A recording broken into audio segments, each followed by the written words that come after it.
I got a 2000 Ford F350 7.3 Powerstroke. We drive it about 100 miles, and I'd noticed that my reservoir bottle would go from max to minimum. Couldn't figure out where it was going. I didn't have any leaks on the ground. I found out that it was the neck on the bottom of the water pump. The two bolts, that connect to the bottom of the water pump on some of the models. And here's the water pump right here. Well, what I did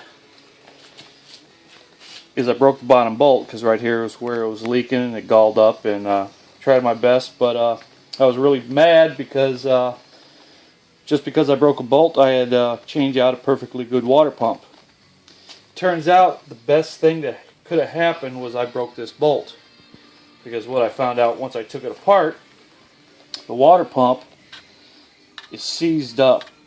Okay, I had a little bit, once I got everything cleaned up and taken apart, I realized I had a little bit of residue right here, but nothing, you can't tell if anything's coming out of the weep hole or not. So I actually had two leaks. My water pump was going out. This truck's got 102,000 miles on it. And what it's doing, if you see the score right there, and if you really look, we don't have really good light, but it's actually making metal. It's eating the metal off of the impeller, and it's going into your antifreeze. So it's a good thing I got me a new water pump. I've got just by chance, I got the same style. I know some of the water pumps have the built-in neck. This one actually came with another neck, and it's cast iron. Don't know if I'm going to use this one or use the original one or not. I haven't decided yet. It all depends on if my hose is going to be the same flare or not. But it's good that I don't have to buy a new hose, because the other style I'd have to buy a different size hose. Okay, I got the kit. I got the kit from AutoZone. I bought all this stuff from AutoZone. Some of the water pumps will come with new long bolts. Why, I don't know. I watch a lot of Powerstroke Help with Bill Hewitt, and he said he figures they must stretch, so they give you new bolts. This kit didn't get new bolts.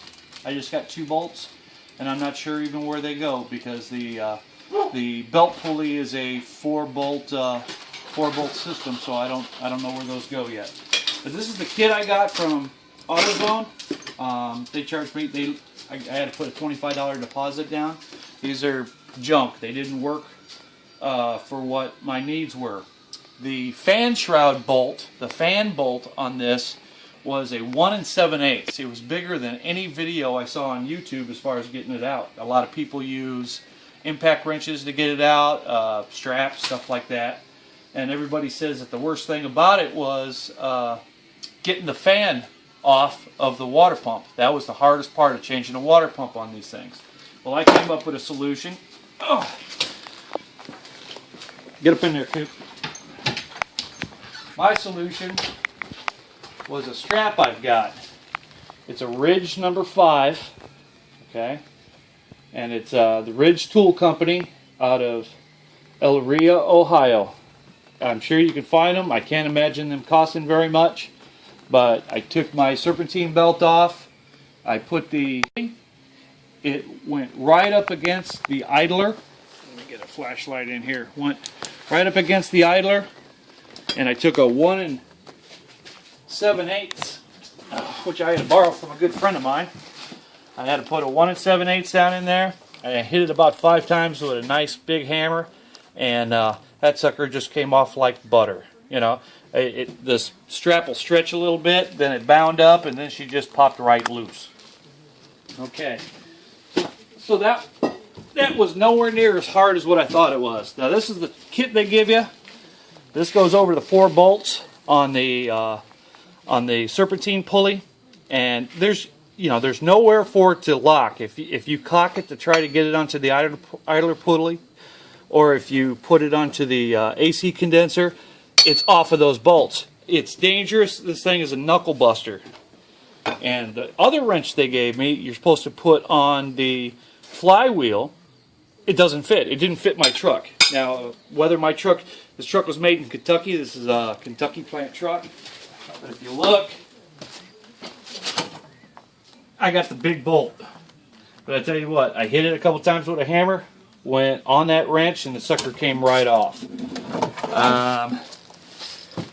What else? What else? The filler neck.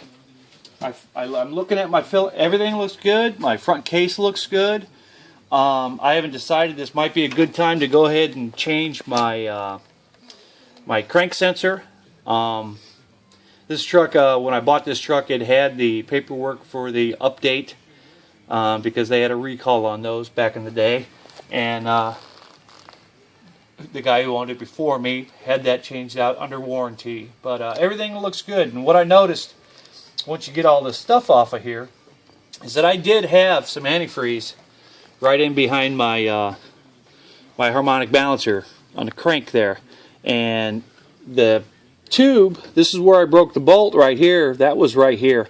I don't see how I could have got the antifreeze way in the heck over there, because it wasn't leaking enough to leak on the ground, but once it was under pressure and I was driving down the road, I don't even have any residue up underneath the truck from that I could see. The only really question that I've got right now that I got to find out is my lower long bolt on my water pump. When I pulled it out, it was coated in oil. This one right here. Okay, so this must go all the way through into a oil galley, which doesn't sound like a very good design to me, because right here's the water, and but I don't know what the deal is with that. I got to find out. One bolt, this bolt right here, was coated in oil. I'd appreciate any comments on that. I'm going to look at a couple Ford or Powerstroke forums to see if I can find out what the heck is up with that. But all I'm saying is, if I hadn't broke that bolt, I would have never taken the water pump off and found this problem. And we pull a big camper, and my wife pulls it, and it was money in the bank. It cost me $129 for the water pump. Now, as far as the thermostat goes, the thermostat that you buy this is a Ford thermostat. I bought it with the gasket. It cost me $35. I just bought it today. Bought it right from Ford, and every video I was seeing had the water pump that just the thermostat dropped into a recess, and then it had an O-ring machined into the top of the water pump, and it was a different style O-ring. When he threw me this, I was hoping I wasn't going to have a nightmare with it.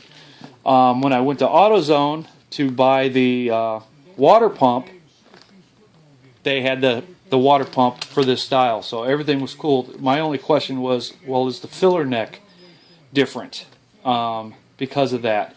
And when you go to order the thermostat from AutoZone, they've got the thermostat for $11. I paid $35 for this. And I said, but I looked online, and it said you couldn't get the O-ring. He goes, oh, yeah, we can. Well, he looked up the O-ring for it. The O-ring is for the style that goes into the water pump, not around the thermostat. And they couldn't believe it. And they said they were going to do some, the water pump they sell, they don't have the right thermostat and gasket, rubber gasket, for the water pump they sell. And they didn't realize that. You got guys behind the counter, but we both got a little bit of education on it. So far, everything's looks like it's going to work out for me. My filler neck right here, it's the ugliest part of the truck. I don't like it. It's rusted, it's pitted. I did have a little bit of brown residue coming down, but it wasn't leaking there at the time that I changed the water pump. But if you look, see how it's flaking off and the metal's rusting. I think before I get this truck on the road, I'm going to swap that out. These bolts are, it's unbelievable, the cheap junky. I thought I was going to break another bolt. In fact, I saw a little bit of aluminum on one of the threads on these little bolts that I took out. But that's part of the water pump. So there it is. That's not going back on the truck, so it doesn't really matter. But you put this thing back together, you put one of these Powerstrokes back together, and you run an anti-seize compound on it. You know, just do your old tried and true stuff. Don't get in a hurry and just throw that stuff together, because, you know, who knows? I got a lifetime warranty on that water pump, but you know, another year I might have to be pulling it off. And breaking bolts on these things are not fun. It really stops you in your tracks. And there's too many variables. Nobody's got a straightforward answer on these early Powerstrokes. The cutoff on them on 99, 2000, they did a lot of flipping around, and a lot of the stuff you see that are supposed to be tried and true may not be that way on your truck because of the different modifications and different upgrades and stuff they did on these couple of year trucks. But I just thought I'd let you know, just because the water pump looks good and sounds good and you're cooling off and everything, it's a you know, I lucked out. I lucked out because I wouldn't have changed it, and that sucker would have failed, and it's making metal and putting it in my antifreeze. Thanks a lot for listening. Hope I can help you guys out any way I can, because I've been farting around with this truck for about 2 years, and I'm learning stuff every day. YouTube's helped me out a lot. Thanks.